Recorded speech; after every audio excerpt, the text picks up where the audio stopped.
Nako po mga kababayan, ito na yung mga resibo.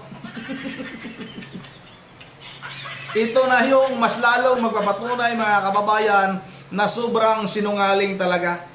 Fake news talaga. Nagpapakalat talaga ng maling impormasyon. Itong si Impactang Claire Castro mga kababayan. Pero bago tayo magpatuloy sa ating pag-usapan, ako muna ibabati ng magandang hapon sa ating mga subscribers dyan. Magandang gabi sa ating mga subscribers dyan, sa ating mga viewers. Maraming salamat sa inyong suporta. Shout out sa inyong lahat. Yun ang mga kababayan. Ito na yung patunay. Mga resibo to mga kababayan.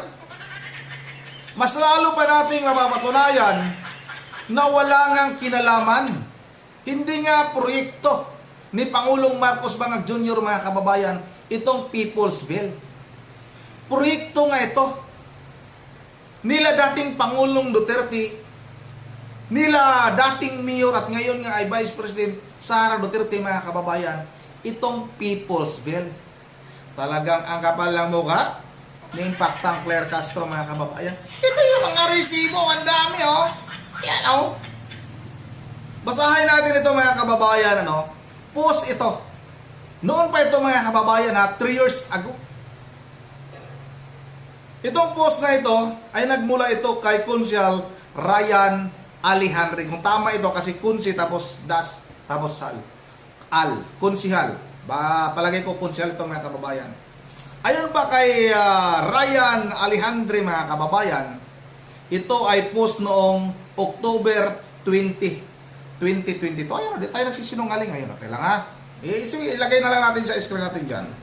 Ayon pa kay Konsyal Ryan Alejandre, gipahigayon karong adlaw ang groundbreaking ceremony sa People's Bill Homeowners Association Incorporated nga usa ka housing project alang sa mga marginalized sector sa Davao City mga kababayan. October 20, 2022.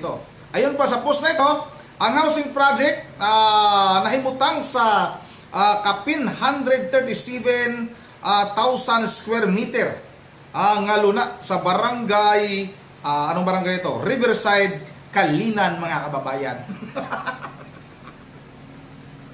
Ayon pa sa post na ito mga kababayan, tulo ka building ang unang tukuron, sana yun, nga dunay 72 ka units kada building mga kababayan.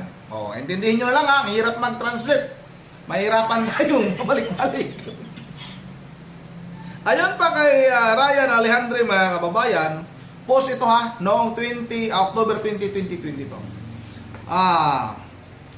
Proyekto kini sa City Government of Davao. Walang sinabi dito national sinabi dito City Government of Davao.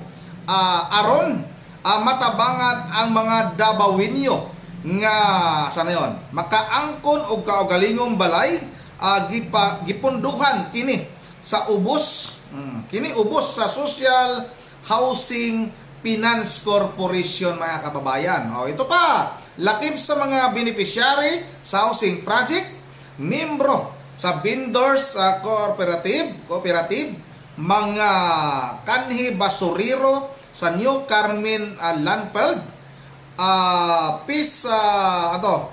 Fisher Fox, DPID teachers ug mga empleyado sa LGU. Ayun, wala nabanggit dito na nagmula ang proyekto mga kababayan sa national.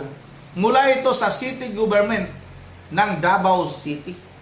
Ito pa mga kababayan, may mga picture tayo dito.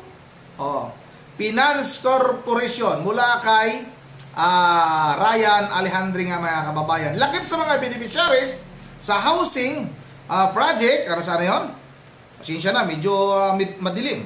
Ang mga membro ng vendors corporation. Tapos na ito, nabasa na natin to.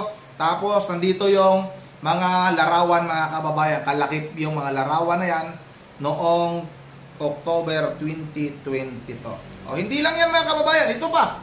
Mula ito kay Konsehal Tic Ocampo. Ito mga kababayan, mula kay Konsehal Tic Ocampo. Noon naman ito, October 20 pa rin. October 20 nga mga kababayan. Kasi nga, groundbreaking ceremony ng People's Bill. Ayon kay Tic Ocampo, Konsehal Tic Ocampo, People's Bill groundbreaking ceremony sa Kanlinan. Yan mga kababayan, ito yung mga larawan, ilalagay natin dyan sa ating screen para makikita ninyo, para masupalpal natin ang pinakasinungaling na tagapagsalita na si Impactang Claire Castro mga kababayan. Ito pa yung resibo mga kababayan. May nagkomento 3 years ago. 3 years ago mga kababayan. Ayon sa nagkomentong ito, ayon kay, ano pangalan nito? Asina Alihi. Diha sadmi ganiya sir. Ibig sabihin, dyan din kami. Kanina sir, yan ang sabi niya. Yan yung komento mga kababayan. Tapos nga, ayon kay Impactang Claire Castro mga kababayan, itong proyektong ito, inaangkin daw ng iilan. Ang lakas ng loob niya mga kababayan, ano? Para bang habang buhay na hindi siya mabubuking. Ano palagay nitong si Impactang Claire Castro mga kababayan? Ganun na lang ba kabubo tayo? Para ganun na lang tayo niya kadaling lukuhin? Gusto niyang maniwala agad tayo sa kanyang mga sinasabi? Na itong proyekto ngang ito ay nagmula o gawa o proyekto ni Pangulong Marcos. Tingnan niyo mga kababayan. Kung proyekto ito ni Pangulong Marcos, tingnan ninyo, nung pumunta si Pangulong Marcos doon sa People's Bell mga kababayan, parang hindi Pangulo mga kababayan. Wala pa lang tayong narinig na sumigaw. Kung siguro kung si Vice President Sara Duterte ang pumunta dyan, baka pagkakaguluhan, baka magsilabasan yung mga nakatira na ngayon dyan sa People's Bell. At magkapasalamat nga kay Vice President Sara Duterte. Pero nga mga kababayan, dahil yung bangag ang pumunta doon, ito yung nangyari. Ito panoorin ninyo. Baka sabihin ninyong sinungaling ako katulad kay Castro. Kay Impacta mga kababayan. Ito, panoorin natin ito. Ayan na. Ayan na, dumating. Ako po, tahimik. Ayan na. Parating na. Ayan na. Kurong tayo konti. Baka masiko tayo.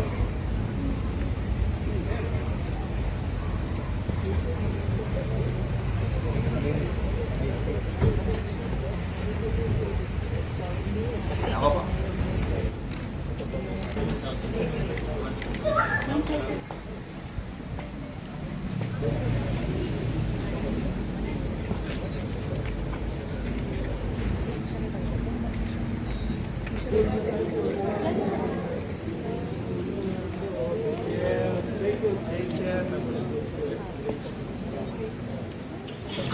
Parang di Pangulo, no? Thank you.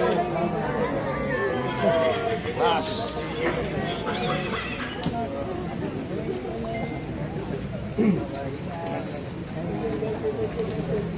Thank you. Thank you. Thank you, sir.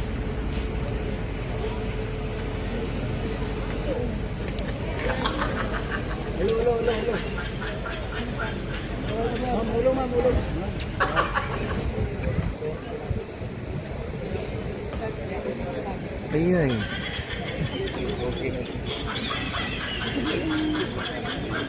Yun na ano mga kababayan, akala ba'y simenteryo yung pinuntahan ni Pangulong Marcos sa Junior Bangag mga kababayan?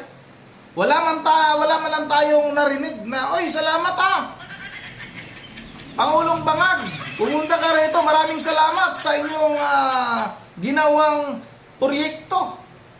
Halatang-halata mga kababayan na walang gana itong mga taga People's Bill mga kababayan na patiin itong si Pangulong Marcos Jr. dahil alam nila na inaangkin na naman itong People's Bill katulad mga kababayan nung proyekto ng China. Itong Bukana Bridge mga kababayan na inangkin din nito nga si Pangulong Marcos na nagawa daw yung proyekto na yon, itong Bukana Bridge sa kanyang panunungkulan, sa kanyang administrasyon mga kababayan. Wala nga proyekto. Impactang Claire, wala nga proyekto. Itong si Pangulong Marcos, wala ka nga ipagyabang. Puro kasinungalingan nga lang lahat ng inyong mga sinasabi. Hindi mo ba maintindihan yan? Di ba abogada ka? Pero bakit ganun mga kababayan? bago tayo magtatapos, yan yung patunay mga kababayan, ano? Yan yung mga resibo natin. Ilalagay natin sa screen yan para mapanood ninyo, para makita ninyo. Ito, bago tayo magtatapos, ay mag-shoutout lang muna tayo, ano? Galin muna natin itong sunglass natin para medyo maliwanag mga kababayan. Medyo madilim na. Yun ang ano, shoutout muna tayo kay Tom Sanoy. Ito'y mula sa from Surrey, British Columbia, Canada. Mula daw siya sa Surrey, British Columbia, Canada. Shout out sa inyo from me, Tammy, from Surrey, British Columbia, Canada. At shout out rin kay Ma'am Joyce ng Japan. Maraming salamat sa iyo, Ma'am Joyce. Maraming salamat din kay Ma'am Berje Religious ng Pulilan, Bulacan. At sa kanyang mga apo, shout out kay Dion, Sagi, Yuri at kay Coco. Yun, nakuha ko lahat. Shout out na rin kay Ma'am Mibilin Balikaw. Shout out kay Jilly Marie. Shout out kay Archelis the Third. Shout out na rin kay Claire, akala ko si Claire Castro. Claire 5 naman ito. Claire R5. Akala ko si Impacta eh. Shout out na rin kay Oscar Ayuk. Shout out na rin kay GB Gumapak. Shout out kay Armando Casimiro. Shout out kay Susan Latcha. Shout out kay Roland Perlas. Shout out kay Irland Escubilia. Shout out kay Ma'am Edisa Barbie. Shout out kay Eduardo Benedicto mula sa Plaridel, Bulacan. Shout out na rin kay Antonio Cabilin. Shout out na rin kay shout out sa inyo from ito si Tom Sanoy. Shout out na rin kay Victoria Anivas at kay Berhelio Ribato. Yun ako naman, dito lang muna at medyo mahaba itong video. Once again, this is Sunday TV mong ingatin lahat. God bless bawat isa sa atin.